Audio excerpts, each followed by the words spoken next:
G'day, I'm Pete, the Aussie Bush Cop. In 2012, I retired from the New South Wales Police and moved to King Island, where I became a homesteader. And I'd love to be able to share some of my stories with you about crime in the central west of New South Wales, where I was a policeman. We have more than one nice spot on our farm, and this is another location, which is our Dutch barn, which is at the front of our property. G'day everybody, thanks so much for joining me again. If you're going to watch this on the day that it drops, it'll be Good Friday. And so I thought it'd be a good opportunity to talk about things of a slightly different nature to what I normally do, and that is things of a spiritual nature. I became a Christian on the 23rd of April 1980, and so I have some stories of being in the police where I dealt with people that were I believe to be evil. Now you might think, evil, what does that mean? There's lots of people that do horrible things, but I think there's a clear distinction between, let's say, horrible / criminal and evil. And I'm going to tell you two stories about people that I dealt with that were evil. And by that I mean possessed by an evil spirit. And then I'm going to share some stories, perhaps the other side of that dimension that directly relate to my life in the police. The first story has to do with a murder. Now this murder, I had pretty close to zero to do with it, because murders, of course, are investigated by the homicide squad and by specialised detectives. But my involvement with this story happened one day. I showed up for work. I remember it was an afternoon shift.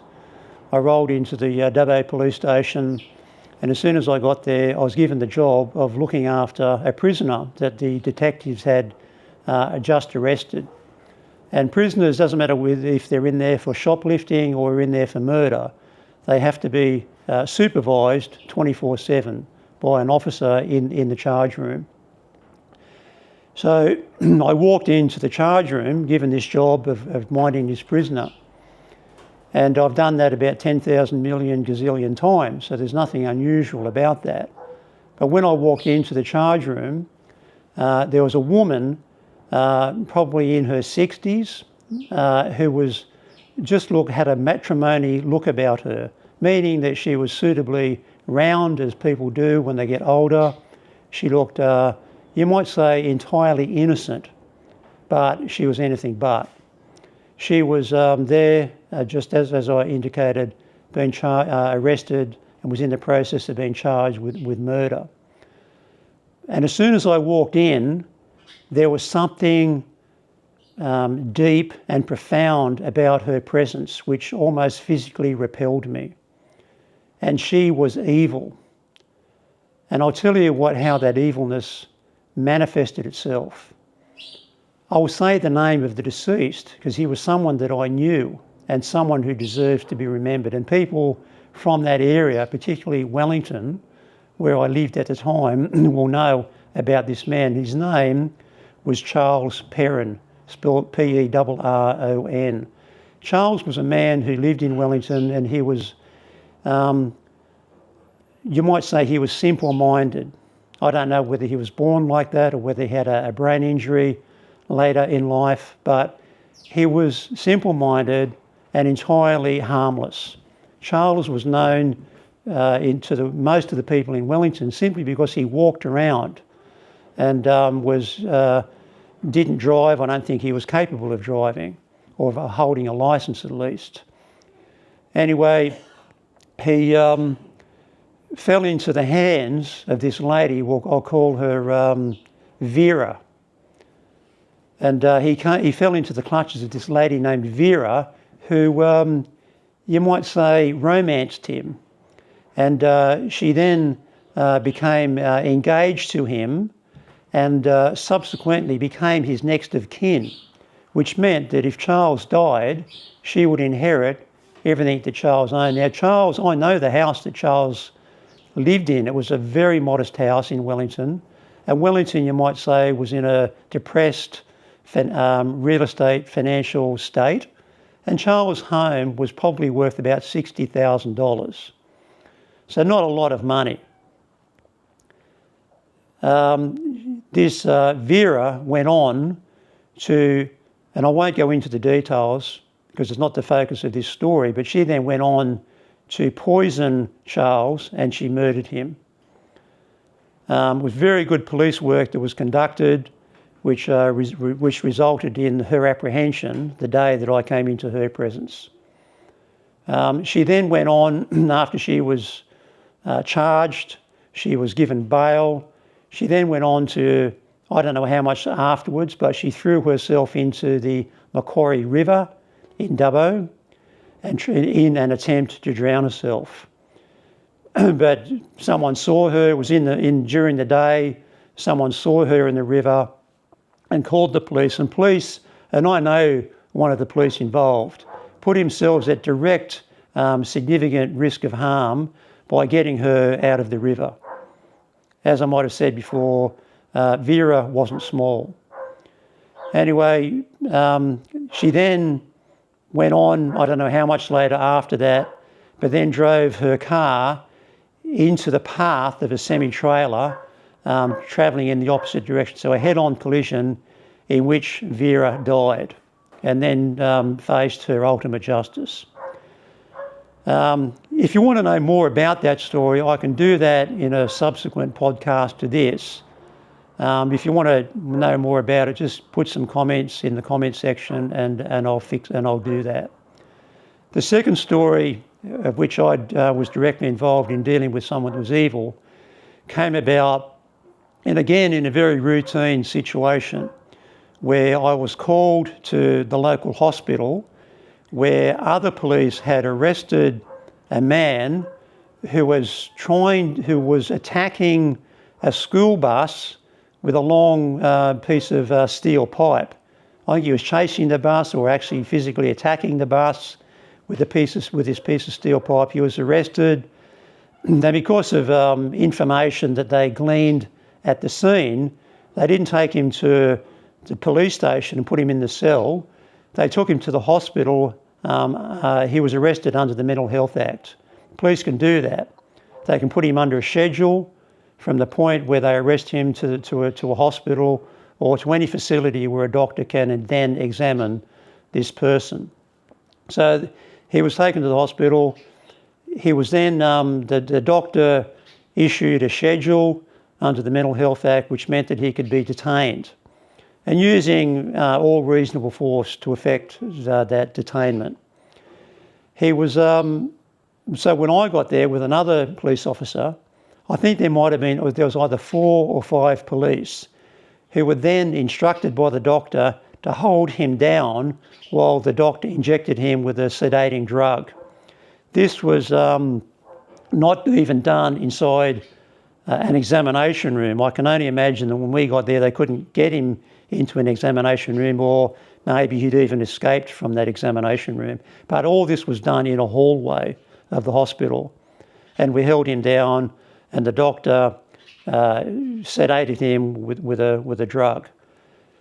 Would have been, and now I knew at the time, this man is possessed by an evil spirit.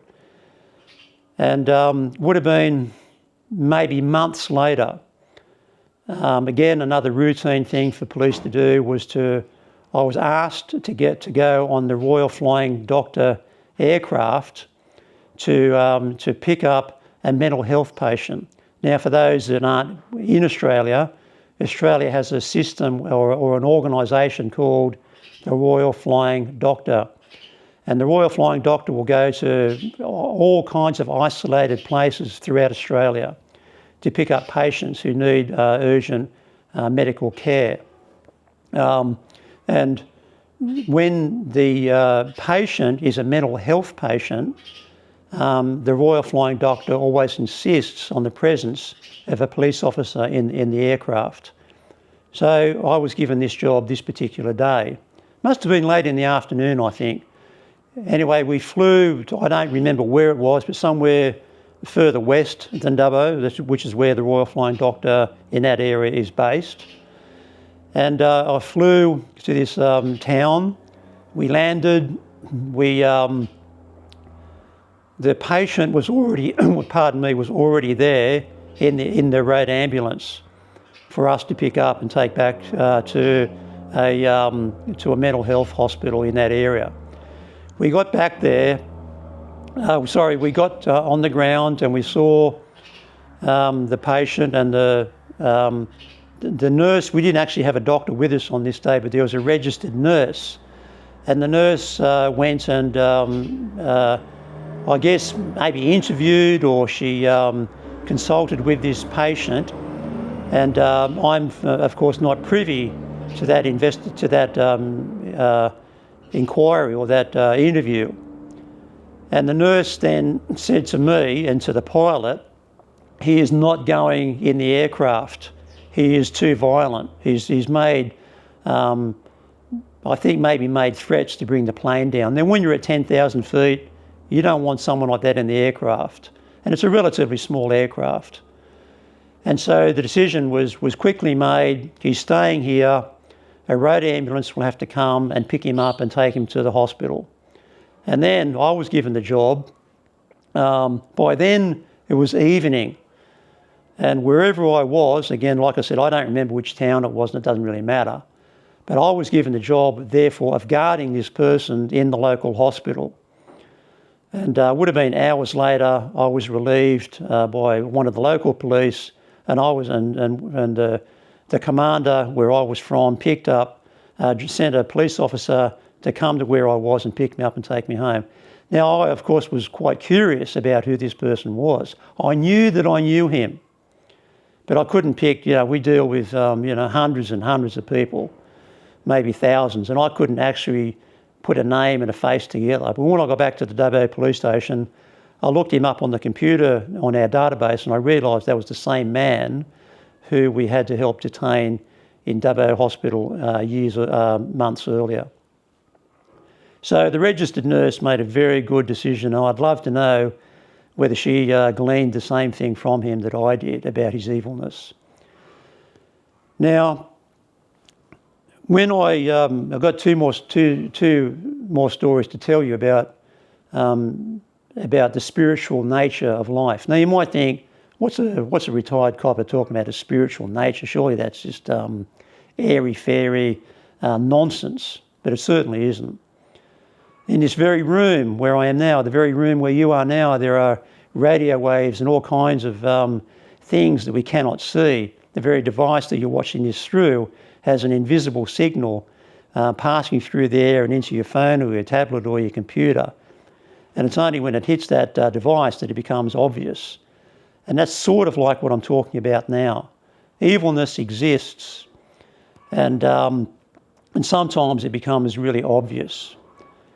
When I was at the academy doing my initial training, you sign up on the basis that you will go wherever the commissioner sends you.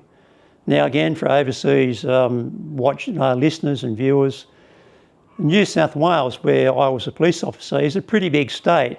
It's about the same size as Texas, and there is many stations within that area. And some of New South Wales, in fact, most of New South Wales is really nothing much there at all. There's just vast openness. But when you join, you say, well, I will go from anywhere from Sydney to Broken Hill, which in Broken Hill is many, many, many hours away by car. And you will go wherever the commissioner sends you. So during part of our training, we were all marshalled into the main lecture hall at the Goulburn Academy, and where we were going to be addressed by a chief inspector. That chief inspector is the rank. Now that's a significant rank, and this bloke was in charge of transfers in New South Wales statewide. And when you're at the academy, you learn to be almost fearful of senior constables, of which I was the rank when I retired, which is not a very high rank at all. But you really stood up or sat down and took notice of a chief inspector. And part of what he said was that there are only two jobs outside of Sydney where you're going to be sent, and they were both at a regional town which was nowhere near Dubbo where I wanted to be sent. And so I had to listen to that. And when it was all over, I was really depressed because I always wanted to be sent to Dubbo, which is half an hour away from where my family and I lived. So I went back to my room. We all had private rooms, and I went back to my room in this quite depressed state. And I sat on my bed, and that still small voice that Scripture talks about came into my mind and said, "No, Peter, you heard what the Chief Inspector said, but you ask for Dubbo." And I was quite surprised to hear that, not an audible voice, but nonetheless a real voice in my mind asking me to ask for Dubbo. So I did a report. This is, you didn't do things via email back then. I guess email existed, but I certainly never sent one. And I did a report, which is the way you formally do things in the police. I did a report to this Chief Inspector and said, "Sir, I was there, I listened to what you said, I absolutely respect what you said, your rank, but I must admit, I'd love to know what he thought when he read my report." He said, because I then said, "I also happen to believe in miracles." Anyway, I confided to that I'd done this report to each subclass in our big class had a mentor, a class mentor. And our mentor was a weapons instructor, and he also taught us law. And our this mentor that we had was also happened to be a Baptist minister on the weekends. Anyway, I told, his name was Wayne, and I told Wayne about this report, and I don't think he made any comment. And so in the weeks after this Chief Inspector's talk to us, the postings came back, and they're all plastered up on a brick wall inside one of the buildings. And there was about 210 of us all clamouring for a view to see where we were being posted to. When I got my chance, I found my name, Peter Edward Gillett, posted to Penrith, which is in the one of the western suburbs of Sydney. Now, I had to accept that that's what my Heavenly Father had decided where I was going. And then more and more weeks rolled by, and then I got back to the academy one Monday morning, ready for another week of training, and this is getting towards the end of our 6-month course. And as I was walking from the car park area towards wherever I had to be for that first Monday's lesson, I saw Wayne, who was our class mentor. And Wayne was maybe 100 metres away, and he saw me and he called out, "Peter, come over here." And went over to Wayne. I said, yes, senior, which is how you addressed them, because he was a senior constable. He said, "Peter," he said, "you believe in a very big God." And he led me to believe that I was being stationed to Dubbo, sent to Dubbo. But he said, "You cannot tell anybody. It'll be confirmed to you on Friday when you go home." And so I obeyed by that, and I told zero, not even my wife, who I could have phoned. So when I got into the car, I had organised a lift home with a commissioned officer back to Dubbo on that Friday afternoon. And when I got into his car, he disclosed to me that I was being sent to Dubbo. So then, many, many years later, when I was being decommissioned out of the police, and the police, being in the police is not like being a butcher or a scientist or any other job where you are not sworn in. And when you join the police, you are sworn in, and that means that you are indentured in some way and beyond any other job. For example, you can't just not be a police officer by not showing up. If I'm a butcher or a scientist and I don't show up for my job for a suitable period of time, it is deemed that I've just abandoned my job, which I think is what the legal terminology is. You can't do that in the cops. You are still a police officer. And so when I went through the period of being diagnosed with post-traumatic stress injury and could no longer work, I was still a police officer. And the police give you a date when you are going to be decommissioned. And of course that happens at midnight. And a stroke of midnight, you go from being a police officer to not being a police officer. And when you are sworn in, it is with great pomp and ceremony, 210 of us, motorcycles, and you learn how to march in a fancy way. The commissioner's there is politicians and hundreds of people there to watch. My own father was there, and he was my father was a veteran of the Australian Defence Forces when he fought in New Guinea. Like, he was there. Anyway, when you get commissioned, when you get sworn in, great pomp and ceremony. But when the end of it comes, it's with none of that, or was it to be? Because it just wasn't. During that night, when I fell asleep, I had a dream. And in that dream, there was a particular police officer who was an inspector. And in this dream, he ordered me out of the local area command. With an outstretched arm, he said, "I order you out of the local area command." Now, why was that police officer in it? In all my time in the police, there was only one policeman who was ever overtly rude to me, and it was him.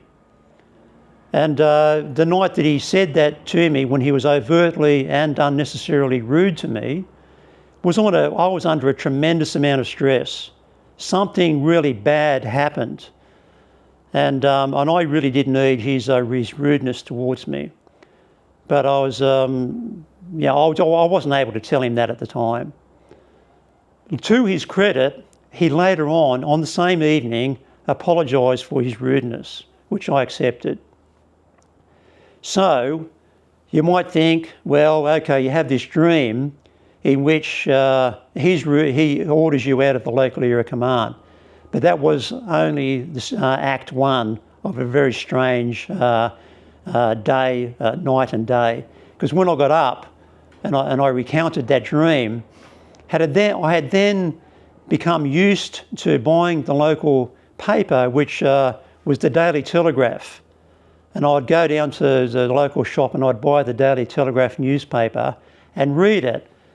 And I picked up one of the habits of my father, and one of his habits was to read the obituaries to see if anyone he knew had passed on, because my dad used to like to pay his respects by going to their funeral.